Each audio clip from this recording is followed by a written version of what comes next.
네, 인사드리겠습니다. 안녕하세요. 저는 이번에 그 AWS를 통한 신뢰성 높은 지속적 배포 및 통합 사례 일부 발표를 맡은 한종원이랍니다. 반갑습니다. 네, 저희 발표는 사실 두 명으로 나눠졌어요. 1부에서는 제가 20분 정도 하고, 이어서 2부 때 이제 윤재상 님께서 이어서 바로 시작할 겁니다. 그래서 제가 20분 동안 발표할 내용은 이제 뭐 간단한 소개하고, 데일리 CD에 대한 얘기하고, 그 다음에 AWS에서 어떻게 이걸 했는지, 그리고 또, 실제적으로 저희가 이제 운영했던 사례들을 좀 공유해드리고, 마지막에 잠깐 랩업하고 끝내겠습니다. 근데, 시간 관계상 이게 20분이니까 거의 랩을 해야 될 정도로 빨리 말을 해야 되는데 제가 목이 좋지 않아서 오늘 좀 중요한 것만 이렇게 찝어서 얘기하고 자세한 내용들을 이제 발표대로 나중에 올라오니까 참고하시면 될 것 같습니다. 네, 시작해 보겠습니다. 우선 소개해 드리자면은 저는 이런 사람입니다. 네, 발표자가 누군지 궁금하실 것 같아서 한 장 넣었는데요. 뭐 시간 관계상 뭐 중요한 거는 제가 2012년부터 AWS를 프로덕션 레벨에 쓰고 있었고요. 지금 현재는 데브옵스 전문 스타트업 HB 스미스라는 회사를 지금 운영하고 있습니다. 근데 저는 이제 엔지니어 출신이라서 굉장히 아직까지 엔지니어고요.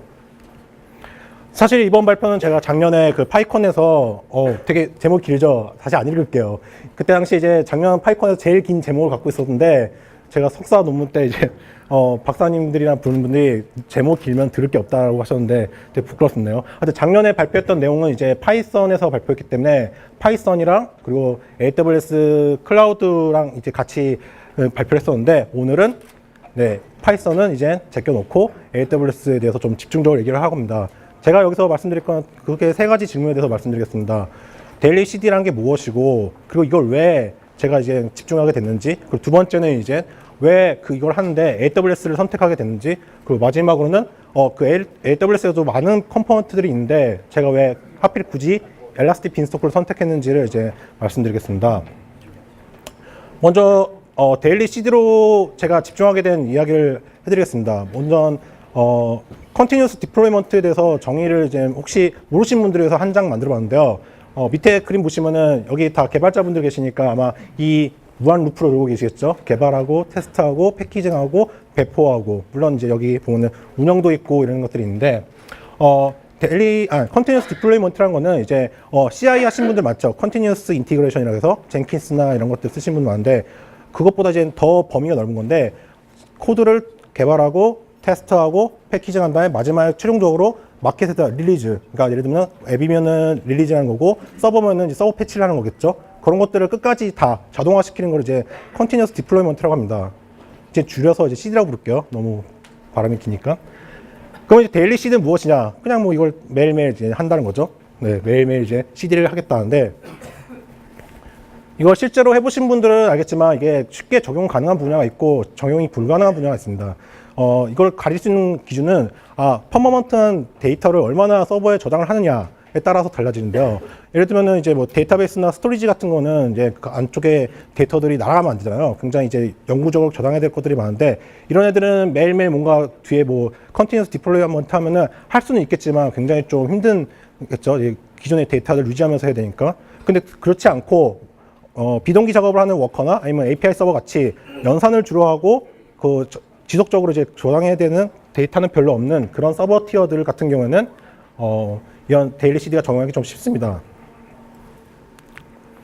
제가 이제 데일리 CD를 이제 집중하게 됐던 거는 한 10년도 넘은 전인데 제가 메이플 스토리 팀에서 있었습니다. 그때 당시에 이제 서버를 했었는데 피지컬 서버를 썼어요. 베어메탈 그러니까 물리 서버 썼는데 이때도 사실은 그때도 똑같았어요. HA 중요하고 DR 중요하고 그리고 그때 당시 논스톱 패치라고 했거든요. 이제 패치를 이제 할 때 서비스를 내리는 패치가 있고 그러지 않는 패치가 있었는데 서버를 내리는 패치를 하게 되면 이제 유저들이 게임 못하면은 다른 게임으로 많이 이전하기 때문에 최대한 이제 논스톱 패치를 많이 하려고 노력했는데 제가 이제 그때 당시 진짜 이제 여기 밑에 분당 IDC 가서 L4 스위치 구매해가지고 넣고 서버 두세 대 넣고 이제 HA 구성해가지고 해보려고 했는데 당시에 제가 좀 이제 그때도 이제 쪼렙이었고 이제 여러 가지 이제 시도를 하고 이제 많은 분들과 여러 POC를 많이 해봤는데 결국 실패했어요. 실패하고 퇴사를 했어요. 왜냐면 제가 병특이 끝났거든요. 병특이 끝났으니까 이제 군대 제대로 해야 되죠. 제대로 해서 끝났어요. 근데 마음속에는 항상 이게 마음에 남더라고요. 이거 했으면 좋겠는데.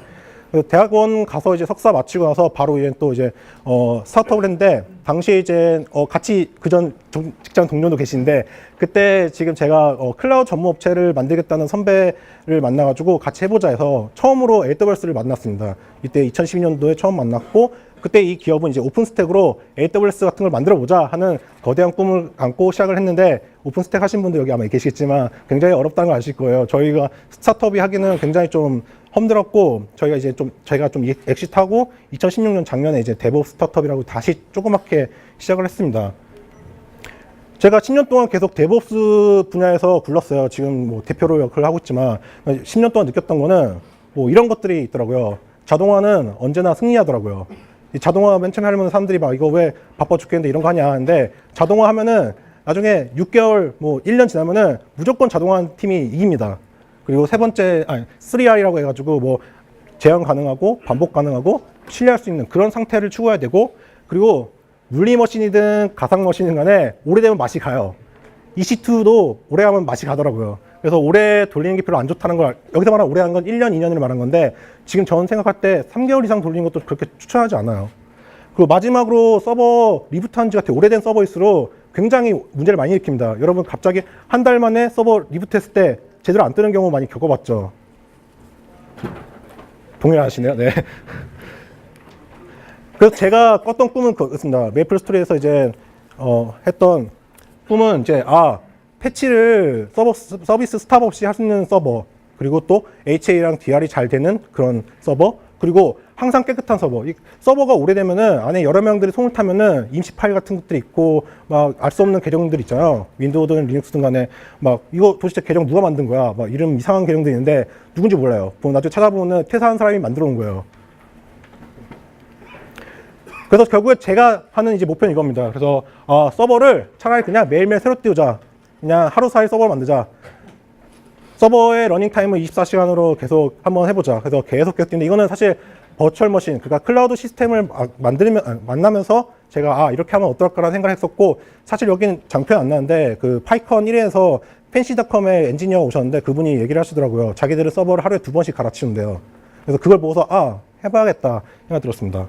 뭐 요구사항도 아까 말씀드렸던 거랑 비슷한 얘기고요.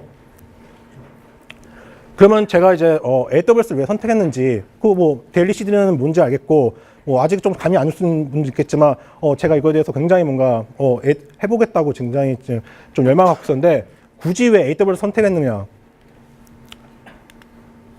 우선 AWS 2012년도에 만나는데, 그때 당시 엘라스틱 빈스토크 개발하신 분이었을 거예요. 그쪽에 본사 직원이랑 미팅할 일이 있어가지고 1대1로 미팅을 했던 중인데, 그분이 이제 제가 AWS 아무것도 모르니까 처음부터 설명해 주더라고요.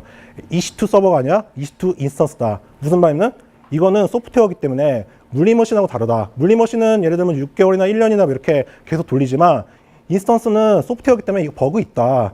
소프트웨어는 언제든지 갑자기 팍 죽을 수 있잖아요. 뭐 메모리, 아웃 오브 메모리 같은 거 날 수도 있고, 사실 EC2꽤 운영해 보신 분들 알겠지만 갑작스럽게 서버가 날아갈 때가 있습니다. 그래서 인프라 장애라는 거는 물리 서버든 버추얼 머신은 간에 100% 예방 못한다. 그러면은 AWS는 뭘 이제 보장해 주냐? 빠르게 복구할 수 있는 방법들을 준다. 그러니까 너가 시스템 아키텍처링 할 때 장애가 나더라도 굉장히 빠른 시간 내에 복구할 수 있는 그거를 고려해서 시스템 아키텍처링 해라 라고 말씀해 주시더라고요. 저는 2012년도 때 사실 외주를 하면서 이제 AWS 썼는데, 제가 그 외주 사니까 이렇게 AWS 요구해서 이렇게 쓰다 보니까 굉장히 이게 신뢰도가 높더라고요. 제가 처음에는 물리 머신 쓰던 사람이라서 그런지 몰라도 좀 편견이 있었어요. 이거 성능 안 나온 거 아니야? 왜 물리 서버를 왜 나눠 쓰지? 이런 생각을 했는데, 제 경험은 지금까지 계속 쓰고 있는데 굉장히 신뢰성이 높았고, 그리고 계속 이제 서드 파티들이 계속 나오더라고요. 그래서 뭔가 이런 거 있지 않을까 검색해보면 또 누군가 만들어 놨어요. 그럼 갖다 쓰면 되죠. 그리고 제가 생각한 건 또 낮은 비용이 또 장점이라고 생각하는데, 이 비용에 대해서는 좀 얘기가 좀 많아요. 사실 AWS 쓰면은 나중에 TCO라고 하죠. 토탈 코스트 오너십이라고 해서 지금 TCO가 되게 높아진다라고 하는데, 저는 그 말에 전혀 동의하지 않습니다. 제가 다른 클라우드 써보고 피지컬 머신도 써보고 사람으로서 서버 한 대, 두 대 띄우는 그 비용보다는 그 전체적인 인프라 시스템을 운영하는 인건비, 잘 이제 숙련된, 트레인된, 잘 교육된 그런 직원들 몇 명을 붙이냐가 또 그것도 비용으로 산출해야 되는데, AWS는 어떤 직원 한두 명만 있으면 제가 3명이서 46개국 서비스도 운영을 했었거든요. 근데 그런 게 가능한 게 바로 AWS고 다른 타 클라우드나 피지컬 머신은 절대 그렇게 할 수가 없죠. 네, 그래서 저는 AWS 아무리 뭐 여러 군데에서 뭐 비용적으로 공격을 받아도 전 항상 이거 비용이 낮다 이렇게 저는 얘기합니다. 그리고 저는 이게 사실 AWS 보면 뭐 빨라졌다, 개발 속도 빨라졌다, 배포 속도 빨라졌다는데 사실 저는 그거 별로 동의하지 않고요. 다만 빨라지는 게 아니라 느려지는 속도를 천천히 하는 겁니다. 여러분들이 서비스를 개발하다 보면 1년, 2년, 3년 지나다 보면 서비스 자체가 이제 많은 기능들이 붙고 많은 사람들이 투입되고 내용이 막 복잡해지죠. 그러다 보면 뭔가 새로운 걸 고치려고 하고 새로운 기능 넣고 그걸 배포를 하는데 이게 점점 복잡해지니까 느려질 수밖에 없어요. 제가 메이플 스토리 팀을 얘기하기로 했지만 메이플 스토리 팀이 그때 당시에도 꽤 오랫동안 운영됐던 서버라서 이게 그 패치 한번 할 때 굉장히 그 과정이 복잡합니다. 이런 것들을 하고 지금은 아마 얼마나 더 복잡해진지 모르겠지만 제가 그때 느꼈던 거는 이게 점점 소프트웨어 개발이라는 게 점점 느려지는구나. 그래서 뭐 학회에서도 이제 소프트웨어 엔지니어링 쪽 보면은 소공에서 소프트웨어 위기라고 하잖아요. 이게 개발 배포가 굉장히 느려지는, 점점점 느려지는 그런 문제점을 어떻게 해결할 건가 해서 뭐 애자일 프로세스도 생기고 이렇게 하는데 AWS면은 그 느려진 속도를 조금 더 덜 느려지게 할 수 있는 것 같아요. 이거는 아마 겪어보신 분들은 동감하실 수 있을 것 같은데 그리고 가장 큰 게 문제 생겼을 때 이 지구상에서 그 문제를 리포팅하는 게 그 문제를 겪는 사람이 제가 처음이 아니에요. 이 말은 제가 뭔가 문제를 겪었어요. 그러면 검색해보면 구글링 해보면 누군가 선배들 중에 한 명이 그런 비슷한 문제를 겪었고 솔루션도 있어요. 이게 굉장히 큰 장점이라고 볼 수 있는데 타사 클라우드 어디를 말하지 않을게요. 거기 걸 써보니까 문제가 생겼는데 그게 제가 이 지구상에서 처음으로 리포팅한 닌겐인 거예요. 그러면 아무도 이거를 태워할 수가 없어요. 그러면 제가 그 회사에 가서 직접 얘기를 해야 되고 그 회사에서는 알았어 해줄게 하는데 제 거에 대한 그 티켓이 좀 우선순위가 밀리면은 저는 계속 이 문제점들을 안고 인프라를 운영할 수밖에 없더라고요. 그리고 계속 지속적으로 이제 기능이 추가되는 것들이 저는 굉장히 매력적으로 보는데 보시면은 잠깐 뭐 이제 저만 일방적으로 이렇게 얘기하면 재미없으니까 오른쪽 보시면 지금 현재 엄청나게 많은 컴포넌트들이 추가됐죠. 제가 2012년도에 할 때는 이거의 절반 정도밖에 안 됐어요. 보면 뭐 EC2 있고 S3 있고 뭐 클라우드 같이 이건 옛날 거죠. 뭐 렉스 최근에 중요한 거 폴리 뭐 이런 것들 있고 엄청 많은데 자 그러면 이 많은 것들이 한 번에 만들어졌냐? 로마는 하루아침에 만들어지지 않았죠. AWS도 2004년도에 처음 시작을 해서 지금 14년째인가요? 14년 동안 만들어진 게 지금 이렇게 된 거거든요. 과연 이 많은 컴포넌트 중에서 첫 번째로 런칭된 게 뭔지 아시는 분? 네. 땡. 네. 예, 맞습니다. SQS입니다. 많은 사람들이 EC2가 아니냐, RDS가 아니냐 이렇게 생각하는데 SQS고요. 오픈스택을 해보신 분들은 알겠지만 오픈스택도 비슷한 것들 있죠. 거기서 가장 중요한 게 뭐냐면 모든 작업들이 비동기적으로 처리가 됩니다. 비동기 방식 처리하기 때문에 메시지 큐가 굉장히 중요하고요. 메시지 큐가 사실 여기 있는 모든 컴포넌트들이 여러분들이 뭔가 리소스를 만들 때 딱 바로 만들어진 게 아니라 뭔가 이렇게 좀 시간 걸려서 만들어지잖아요. 그럼 전부 다 이제 안에서 SQS를 메시지 보내고 SQS에 메시지 패치해서 이렇게 처리하는 그런 방식으로 된 거라고 저는 추정하는데 자세한 얘기는 여기 아마존 블로그에 보시면은 첫 5년 동안 무슨 일이 있었는지 정리해 놓은 글이 있습니다. 그거 보시면은 아마존이 어떤 히스토리 갖고 시작했구나 하는 걸 좀 아실 수 있습니다. 그러면 이제 뭐 중간에 빠졌는데 다시 원래 메인 얘기로 들어가자면은 그러면 데일리 CD를 어떻게 할 거냐? 가장 처음 밤에 쉬운 거는 ELB 밑에다가 EC2를 여러 개 붙이는 거죠. 그럼 패치를 어떻게 하냐? 이제 ELB 밑에 EC2를 뭐 4개 붙였다. 근데 이제 패치를 해야 돼. 그러면 이제 요 절반 정도를 이제 우선 ELB에서 디태치를 하시고 그다음에 디태치 한 거에서 이제 패치를 하고 다시 어태치하는데 물론 어태치하기 전에 오토 스케일링 그룹을 위해서 이제 AMI를 떠놓죠. 붙이고 나머지 이제 절반 패치 안 된 절반은 이제 다시 또 디태치하고 패치한 다음에 붙이는 방식. 이렇게 하면은 이제 뭐 바깥쪽에서 볼 때는 전혀 문제 없이 돌아간 것처럼 보이죠. 근데 이게 문제가 있습니다. 이거 진짜 해보신 분들이 문제가 있는데 뭐 지금 시간 관계상 다 말씀드리지 않고 장표를 나중에 확인해 보셨지만 뭐 이게 AMI를 관리하는 게 너무 힘들어요. AMI 안에 뭐가 도대체 있는지 잘 모르겠어요. 제가 생각하는 그 깨끗한 서버, 무공해, 쓰레기 없는 청정 서버를 원하는데 AMI를 관리하기 너무 힘들어요. 그리고 AMI가 이 안에 뭐가 깔렸는지를 기억을 못해요. 그래서 이거 못해먹겠다, 바꿔야겠다. 그랬더니 제가 엘라스틱 빈소크를 하게 됐어요. 이제 단위가 아까는 EC2 단위였는데 EC2 단위가 아니라 EC2와 ELB를 한 그룹으로 만들어서 이 그룹 자체를 그냥 바꾸는 겁니다. 엘라스틱 빈스토크에서 재밌는 기능이 바로 이건데 그 위에 ELB 위에 또 하나가 있어요. 라우트 P53에서 해주겠죠. 그래서 새로운 그 그룹 EB에서 인바이러먼트라고 부르는데 인바이러먼트 하나 띄운 다음에 전에 있던 거가 갖고 있던 CNAM을 이쪽으로 틀는 거예요. 새로 만들어진 거를. 이렇게 하면은 뭐 되게 간단하죠, 사실. 그렇게 하면은 바깥쪽에서 봤을 때는 전혀 문제 없이 동작하고 이게 딱 옆으로 틀어지니까 저희가 봤을 때는 항상 새로운 서버, EC2 이게 새로 뜬 서버들이 있고, 그러면 이제 새로 뜬 서버에는 뭐 예전에 뭐 임시로 만들었던 파일이나 뭐 계정들 같은 게 전혀 없는 깨끗한 상태죠. 그러니까 저희의 기본적인 방침은 OS 레벨에서 딱 그 리눅스 OS, 아마존 리눅스 OS 기반에서 그냥 딱 서버를 띄우고 처음부터 소프트 스택을 처음부터 다 깔아요. 뭐 파이썬 뭐 장고 깔고 거기 우리 그 장고 서버 코드 클론하고 그런 식으로 합니다. 그걸 매일 합니다. 우선 단점부터 말씀드릴게요. 여러분, 이게 그 엔지니어들 보면은 뭔가 새로운 거 배울 때 그 패러다임 새로운 거 나오거나 어떤 새로운 기술 나올 때 장점들 많이 부각하잖아요. 근데 중요한 거는 장점보다 단점을 빨리 보셔야 되거든요. 이거 쓸 수 있는지 없는지 판단하기 위해서는 단점을 먼저 말씀드리는 게 좋을 것 같아서 단점 보여드리면, 엘라스 빈소크도 이게 사실은 그냥 우리가 그냥 내추럴하게 쓸 수 없어요. 왜냐면 안에 엘라스틱 빈소크만의 룰이 있어요. 어떤 식으로 하겠다는 게.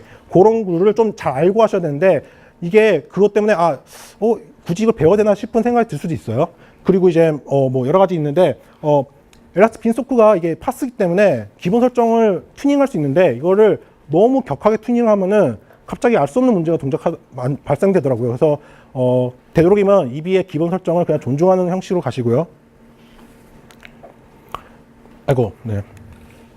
그래서 뭐 장점은 제가 했던 요구사항들 다 만족하고요. 뭐 되게 많은 장점들이 있는데, 사실 한 가지만 짚고 넘어갈게요. 저희가 이거 하면서 좋은 점이 뭐냐면, 저희 서버는 T2 인스턴스입니다. T2 나노, T2 마이크로로 다 떡칠하는데, 사양 높은 거 하나 띄우니 차라리 T2 10개 띄운다는 게 저희 기조고요. 근데 살짝 그 T2의 CPU 크레딧을 넘어가는 워크로드를 걸고 있는데, 여러분들 T2 처음 띄우면은 보너스 CPU 크레딧 주죠. 그 보너스 CPU 크레딧 때문에 저희가 사실은 T2에서 돌릴 수 없는 워크로드의 서버를 돌리고 있는데, 매일매일 서버를 돌리니까 그 보너스 크레딧을 버티고 있어요. 사실 AWS가 이거 좋아하는 얘기는 아닐 것 같아요. 조금 힘들잖아요? 힘들면은 12시간마다 다시 띄워요. 그러니까 24시간 띄우는 게 아니라 12시간만 띄워요. 최근에 또 힘든 서버가 생겼는데 API 서버 좀 부하가 많이 걸려서 그럼 6시간만 띄워요.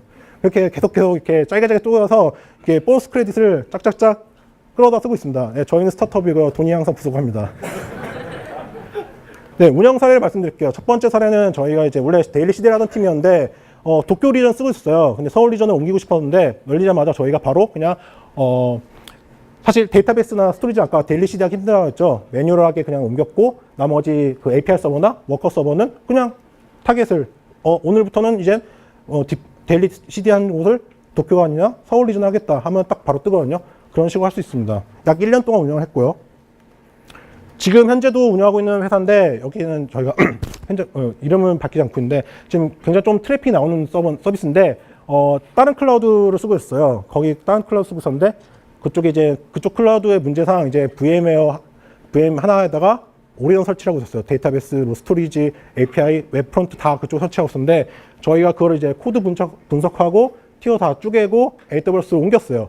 이거 그러니까 저희가 딱 바로 코드를 처음 git 들어가서 git 소스 본 날로부터 정확한 4주 반 만에 AWS 서울로 다 옮겼습니다. 이거 다 가능한 게 데일리 CD에 돼 있기 때문에, 그 데일리 CD 나중에 저희가 코드 공개되는데, 거기 들어가시면 그냥 여러분들의 소스 코드 git 주소만 박아놓고 하면은 돌아갈 수 있게 돼 있거든요.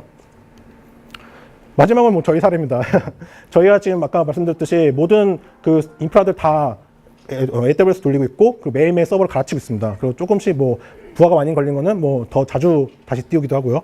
그리고 이 코드가 사실은 여러분 보시면은 이게 자동화 코드가 뭐 저희는 이제 파이썬을 되게 좋아해서 파이썬으로 많이 따는데, 이제 공개가 돼 있어요. 네, 공개돼 있고, 타임아트라는 오픈 소스 프로젝트로 지금 진행하고 있고, 저희가 실제로 쓰고 있는 서비스인데, 여러분들의 그 코드 가져와서 쓰면 됐고, 타임아트 밑에 이제 여러 가지 이제 서브 프로젝트가 있는데, 요한나라는 프로젝트가 실제적으로 이제 CLI가 이제 요한나거든요, 저희한테. 타임아트 전체적인 그 GUI까지 합해가지고 하는 그런 전체 프로젝트고요. 마찬가지로 이것도 단점부터 말씀드릴게요. 이 단점은 이게 아까 그 타임아트 저희가 공개한 것처럼 짜는 게 되게 힘들어요. 사실 공수가 전혀 없지는 않아요. 그래서 저희가 공개하고 써보시라고 이렇게 드린 건데, 물론 비슷하게 하신 분들도 있을 거예요, 아마. 뭐 배시 스크립트를 하신 분도 있고, 뭐 여러 가지 방법들이 있겠죠. 근데 가장 큰 문제점은 역시 사람인 것 같아요. 이거를 왜 하냐? 이거 막 많이 좀 충돌하거든요. 그러면은 지금 기능 추가하고 버그 수정하는데 급해 죽겠는데 무슨 프로비저닝 코드를 고치고 있냐? 이거 한다고 뭐 더 나아진 게 뭐냐라고 얘기하는데 저는 여기서도 또 아까 LAWS와 비슷한 얘기를 하죠. 빨라지는 게 아니라 느려지는 거를 덜 느려지게 하는 거다.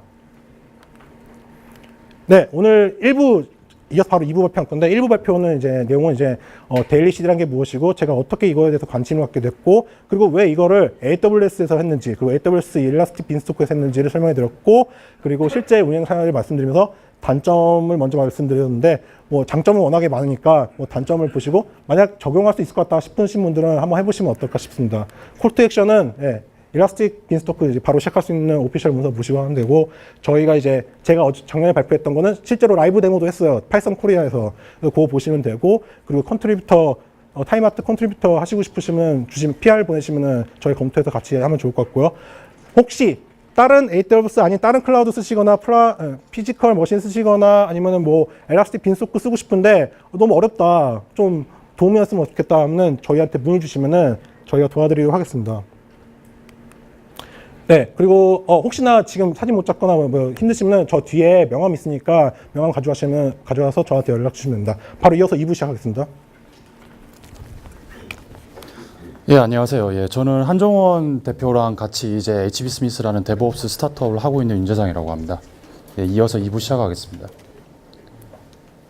예, 본 강연에서는 일단 CI/CD에 대해서 먼저 좀 간단하게 다루고, 그 다음에 기존에 이제 언매니지먼트 CI/CD가 무슨 문제가 있냐, 그리고 저희가 이제 유명한 GitHub랑 트라이비스 CI를 쓰고 있는데 왜 쓰고 있냐, 그리고 트라이비스 CI의 한계를 저희가 람다를 어떻게 뛰어넘었냐, 그리고 코드 빌드랑 요즘에 코드 빌드 나왔죠. 그거랑 트라이비스 CI를 비교를 하고 마지막으로 신뢰성 높은 소프트웨어 스택이란 뭔지 그걸 얘기를 하려고 합니다. 예, 먼저 자기소개 드리겠습니다. 저는 이제 소프트웨어 개발하고 있는 윤재상이라고 하고요. 저는 이제 삼성전자에서 S보이스, SS 같은 서비스를 만들다가 나와서 스타트업을 차려서 이제 현재는 이제 저희 한종원 대표님이랑 데브옵스 전문으로 일을 하고 있습니다. 저는 아파치 제플린의 컨트리뷰터로 있고요. 일단 배경부터 말씀드리겠습니다. 일단은 CI는 여러분들 다 아시겠지만은 이제 지속적으로 소스 코드를 빌드를 하고 통합을 하고 디플로이를 하죠. 언제든 최신 빌드를 고객한테 제공을 해주기 위해서. 전통적인 이제 개발 방식은 열심히 다 개발하고 머지하고 가끔씩 고객이 원하면은 디플로이 해준다 그러는데 그러면 디플로이가 안 되죠. 왜? 거기서 충돌을 하고 소스 꼬이고 난리가 나니까. 그런 걸 안 하기 위해서 지속적으로 매일 이제 디플로이를 한다. 이제 인테그레이션을 한다. CI라고 하고 CD는 이제 마찬가지로 서버가 항상 최대한 프레시한 상태로 지속적으로 이제 디플로이가 되는 것을 확인을 하기 위해서 이제 CI를 CD를 수용을 하게 됩니다. 서버 같은 거 배포 오랫동안 안 하고 있다가 오랜만에 하려고 그러면 막 안 되죠. 그러면 이제 운영 같은 서비스 막 다운되잖아요. 그렇기 때문에 CD 같은 걸 하는 게 되게 중요합니다. 이런 CD나 CI를 기존에는 젠킨스나 뱀브나 이제 이런 크루즈 컨트롤 같은 걸 써갖고 직접 해왔죠. 근데 이제 젠킨스랑 뱀브랑 크루즈 컨트롤 같은 것들이 좀 문제가 있습니다. 왜냐하면 여러분 다 아시겠지만 설치하고 운용을 해야 되죠. 이제 뭐 안드로이드 앱 같은 거 돌리려고 그러면은 최소한 T2 미디엄 정도는 있어야 됩니다. 제가 나노에서 해보려고 했는데 죽어버리더라고요. 그리고 여러 잡들이 마스터 슬레이브 구성을 하면은 괜찮을 수도 있지만은 보통은 그렇게 하기 귀찮으니까 보통 마스터 띄워놓고 거기서 다 돌리죠. 근데 루트 권한 줘갖고 돌리면 어떻게 될까요? 잡들에서 루트 권한을 해갖고 루트를 건드리면은 잡들 서로 영향 줘갖고 다른 잡들이 뻑이 나죠. 그럼 어떻게 할 방법이 없습니다. 당황스럽죠. 그리고 활용률이 되게 낮죠. 여러분 CI/CD 서버 따로 돌린다고 해서 막 인프라 구축하고 했는데 그 사실 서버 거의 놀잖아요. 이제 그냥 새벽에만 놀죠. 별로 쓸 일이 없습니다. 그리고 이제 이런 CI/CD 서버 돌린다고 해갖고 이제 엔지니어도 배치되고 이제 또 뭐 마이그레이션 한다 뭐 이런다 그러면은 이제 CI/CD도 관리 안 하니까 설정 파일 같은 거 어디 도망가 있으니까는 그런 것도 이제 나중에 또 옮겨서 하려고 그러면 되게 또 힘들죠. 여러 가지 이제 컴플렉시티가 있습니다. 이런 운영하고 드는 돈, 관리, 시간 이런 것들을 어떻게 좀 줄일 수 없을까? 예. 저희는 스타트업이고 예, 돈이 없습니다. 자, 그럼 우리는 이제 여기서 이제 우리는 왜 IDC에서 AWS로 옮기게 됐는지 한번 생각을 해볼 필요가 있는데요. 일단 기존에 이제 서버 관리를 AWS에 거의 위임을 할 수 있죠. 여러분들 뭐 L4 스위치, L2 스위치, 무슨 뭐 베어 메탈 모션 이런 거 신경 쓸 필요가 전혀 없습니다. 그냥 클릭하면 콘솔에서 다 되죠. 그리고 시간이 비용이 절감이 됩니다. 이제 그냥 앉아서 하면 되니까. 그리고 굉장히 작은 개발팀으로 큰 시스템 개발 운영이 가능합니다. 여기 한종원 대표님 같은 경우에는 이전에 LG 쪽 이제 클라우드 시스템을 3명이서 46개국 운영을 했습니다. 그런 정도의 이제 에피션시가 가능합니다. 그렇기 때문에 여러분들은 집에 좀 더 일찍 갈 수 있고 가정이 안정되고 나라가 좋아지게 됩니다. 네, 어떻게 개발하는지 말씀드릴게요. HB 스미스의 저희 회사의 개발 스택은 이렇습니다. 저희는 AWS를 메인으로 쓰고 있고, GitHub를 쓰고 있고, 이전에 이제 CI는 뭐 젠킨스도 써보고, 뱀브도 써보다가 이제 트라비스 CI로 와 있습니다. 아틀라시안 클라우드로 문서를 다 관리를 하고, 슬랙으로 이제 메시징을 합니다. 저희가 이제 GitHub랑 트라비스 CI를 쓰는 이유는 여러분 여기서 GitHub 아이디 다 갖고 계세요. 웬만한 분들은 개발자분들은 다 갖고 계실 거예요. 왜 그러냐면 GitHub랑 트라비스 CI는 너무 궁합이 좋습니다. 왜? GitHub 트라비스 CI가 애시당초 트라비스 CI 지금 만들어진 한 7년 정도 됐는데요. 얘네 처음에 시작할 때부터 GitHub만 타겟으로 했습니다. GitHub에 CI 붙이면은 아주 좋을 것이다 그래갖고 그렇게 만들었고, 많은 오픈소스 프로젝트들, 특히 저희가 이제 하는 아파치 제플린 같은 경우도 빌드가 매번 트라비스 CI에서 나와서 돌고 있습니다. 코드 린트 체크 이런 것도 다 트라비스 CI에서 공짜로 해주고 있고요. 그리고 그렇기 때문에 매니지드 CI 중에 가장 많은 레퍼런스를 가지고 있고, 모든 게 다 도커 기반으로 이제 실행이 됩니다. 도커가 굉장히 프로덕션에서 돌리는 건 좀 힘들지만 한 번 쓰고 버리는 이런 용도는 굉장히 좋죠. 그래서 모든 잡들이 인디펜던트 환경에서 수행되기 때문에 아까 젠킨스에서 생긴 그런 루트 권한 문제 때문에 생길 일은 별로 없습니다. 그리고 정말 배우기 쉽습니다. 여러분들 젠킨스 같은 거 쓰면은 UI에서 클릭하고 설정 다 해놓고 설정 어디 가는지 모르고 막 고민하시죠. 트라비스 CI에서는 야물 파일로 대충 이제 설정해놓고 기대다가 올려놓으면은 계속 그 기기에서 소스가 있기 때문에 거기서 받아서 자동으로 세팅이 됩니다.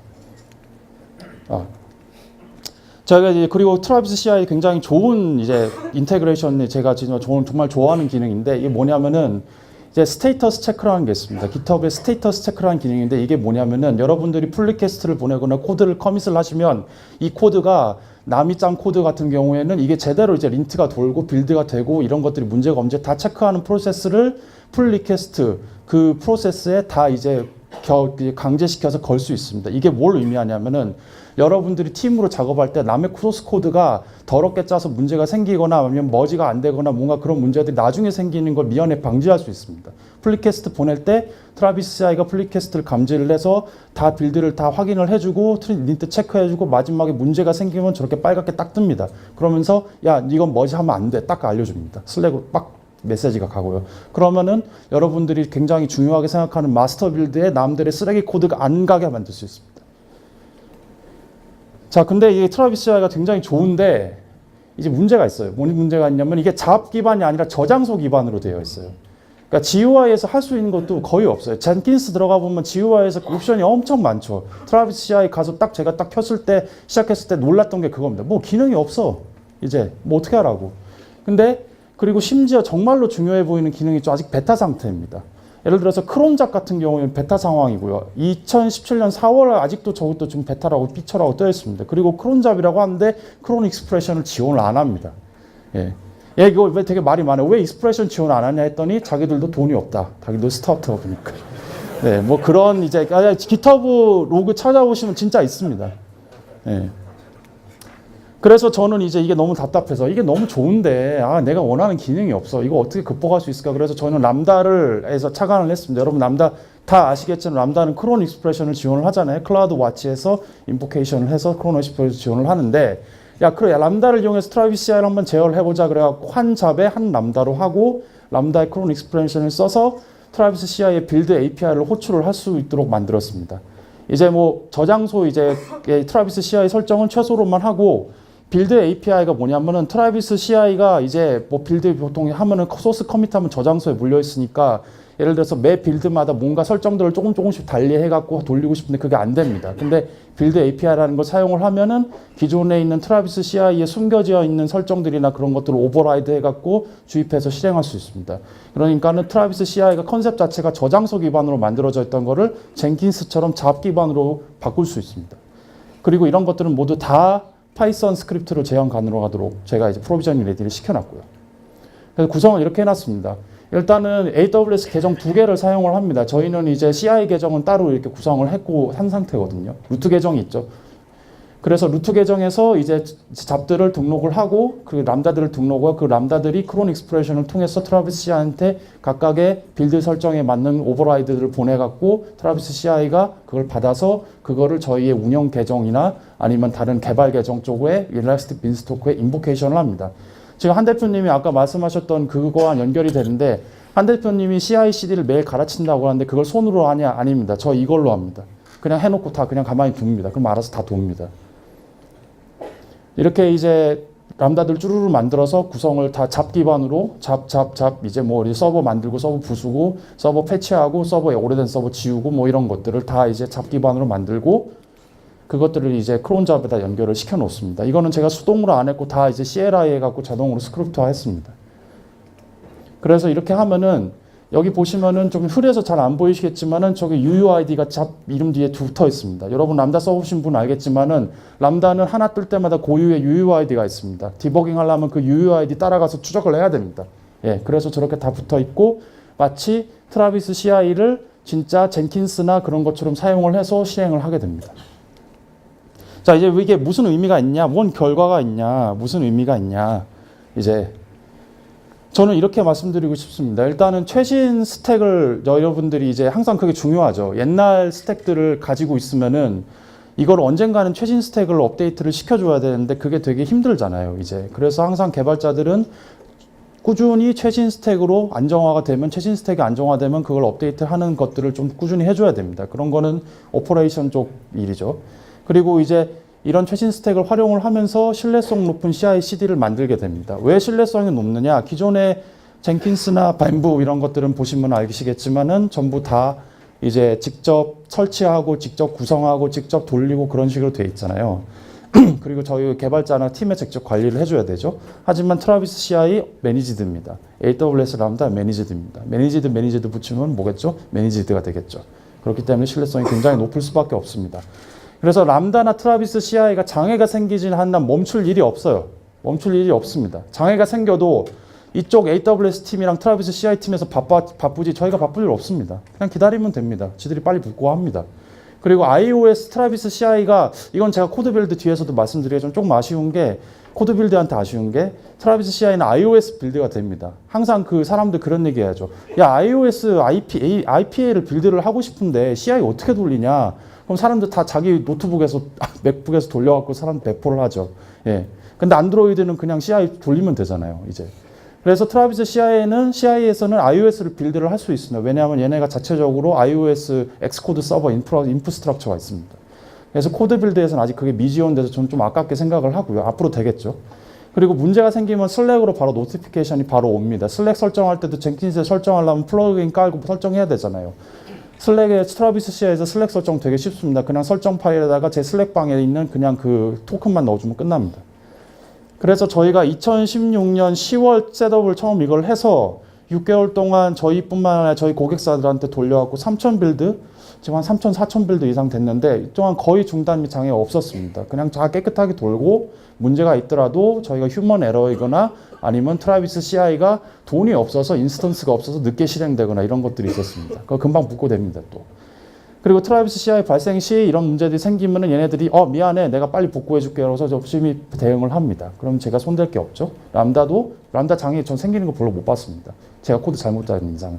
그러니까 굉장히 신뢰성이 높다라고 말씀드리고 싶습니다. 그러면 이제 젠킨스 비용, 제일 중요한 비용. 젠킨스 대비 비용이 얼마나 좋냐. 그래서 제가 좀 실험을 좀 테스트를 해봤습니다. 트라비스 CI 도커 인스턴스 하나 도는데 그 도커 인스턴스가 2 CPU, 듀얼 CPU의 4기가 램을 씁니다. 이거랑 가장 유사한 인스턴스가 T2 미디엄이죠. T2 미디엄 한 잡에 한 인스턴스로 저는 이렇게 계산을 했습니다. T2 미디엄 인스턴스가 월 한 60불 정도 나오죠. 59불 월. 이제 트라비스 CI가 한 달에 한 개 인스턴스, 한 개 잡만 플랜으로 했을 때 69불입니다. T2 미디엄보다 한 10불 정도 비싸요, 이제. 근데 처음에 이제 그래서 야 하나 돌리는데 이거 10불 정도 더 비싼 거 아니야? 이거 뭐 왜 써야 돼? 뭐 귀찮잖아. 그냥 젠킨스 돌려 이렇게 얘기할 수 있는데 이게 컨커런트 잡이 늘어나면 늘어날수록 그러니까 여러 도커 인스턴스, 여러 서버를 동시에 돌려야 되는 게 돌릴수록 훨씬 트라비스 CI를 사용을 하는 게 더 매니지드 서비스를 사용을 하는 게 훨씬 쌉니다. 그래서 저는 이제 감히 말씀드리고 싶은 게 아까 한 대표님도 말씀하셨지만은 인프라스트럭처를 운영할 때 중요한 거는 이 맨파워도 굉장히 중요합니다. 맨파워도. 그래서 EC2 관리자로 한 개의 맨먼스를 투입을 하는 것보다 월 10불을 더 내고 투입하지 않는 게 더 훨씬 효율적이라고 말씀드리고 싶습니다. 그리고 만약 이게 보안 성능 마음에 안 든다. 그런 분이 계셨어요. 아, 이거 저기 그 금융권에 쓸 수 있는 거야? 이거 어떻게 해야지? EC2 안에 뭐 돌리는 거 없어? 트라비스 CI 자체가 원래 EC2 안에서 돌도록 만들어져 있습니다. 그래서 그 엔터프라이즈 플랜을 쓰시면 되고요. 자, 그러면 이제 트라비스 CI 자랑 열심히 했는데 코드 디플로이, 코드 빌드는 어떻게 되냐? 저희는 이제 이거를 아직 도입을 하기에는 아직 충분한 저희도 도입을 하고 싶은데 여러분 아시겠지만 AWS도 버그 있습니다. AWS 버그 있고 제가 레드시프트 쪽 일을 하는데 레드시프트도 나온 지 좀 됐는데 버그 있습니다. 아직은 코드 디플로 빌드가 나온 지가 얼마 안 됐기 때문에 아직 저희는 좀 보수적으로 스택을 선택을 하는데 아직 레퍼런스가 부족을 하고 대처는 충분한 기능이 없기 때문에 아직 선택을 안 한 상태입니다. 하지만 가능성은 있습니다. 왜? 아마존에서 굉장히 빠르게 GitHub을 지원하려고 노력을 하고 있고 특히 iOS 빌드만 되면은 저는 코드 빌드가 굉장히 강력한 이제 빌드 CI가 될 거라고 가만히 믿어 의심치 않습니다. 그래서 잠깐 비교를 드리자면 코드 빌드는 일단은 시간당 과금을 하기 때문에 여러분들의 잡이 맨날 이제 막 많이 유동성이 있고 어떤 잡은 10분 빌드하고 어떤 잡 1분 빌드 이럴 때 유용을 하고 트라비스 CI는 여러분들의 잡이 어느 정도 항상 고정된 대로 실행이 된다. 이럴 때 또 적합합니다. iOS 빌드를 하겠다 하면 트라비스 CI를 선택을 하시면 되고 나는 리눅스 빌드로 충분하다 하면 코드 빌드로도 해도 됩니다. 제가 구성한 아까 그런 자동화 설정은 코드 빌드로도 똑같이 대처 가능합니다. 그래서 제가 마지막으로 말씀드리고 싶은 거는 저는 한 가지 잘하는 것들을 조합을 해서 확실한 것들을 만들려고 노력을 했습니다. 트리거는 람다로 하고 빌드는 CI로 하고요. 트라비스로. 이게 왜 가능하냐면은 이 모든 매니지드 서비스들이 훌륭한 인터페이스를 가지고 있고 각자 한 가지 목적에 충실하기 때문입니다. 네, 저 유닉스 창시자 더글라스 맥로이 이제 켄 톰슨이랑 이제 같이 이제 데니스 리치랑 같이 유닉스 만드신 분인데 이분이 이런 말씀하셨죠. 저는 유닉스 필로소피를 되게 사랑하는데 한 가지 일을 잘하는 프로그램을 만들고 그것들이 같이 협동해서 일할 수 있게 하고 그 인터페이스를 스트링으로 표준화를 하라라는 말씀을 하셨습니다. 저는 AWS 쓰면서 AWS가 굉장히 유닉스의 철학에 가장 적합한 퍼블릭 클라우드라고 생각을 합니다. 애저는 글쎄요, 잘 모르겠어요. 하지만은 AWS는 정말 그런 것 같습니다. 그렇기 때문에 제가 이런 외부 서비스들이랑 서로 동작할 수 있는 그런 걸 만들 수가 있었고요. 그래서 여러분들도 혹시 람다를 이용을 해서 자동화 시스템 같은 걸 개발을 하고 싶다면은 언제든지 지금 바로 쉽게 실행을 할 수 있습니다. 여기 가서 시작을 하시면 되고 혹시 비슷한 걸 만들어 보고 싶은데 잘 모르겠다 하시면은 저희 이제 HB 스미스에 꼭 문의 주시기 바랍니다. 네, 함께 해주셔서 감사합니다.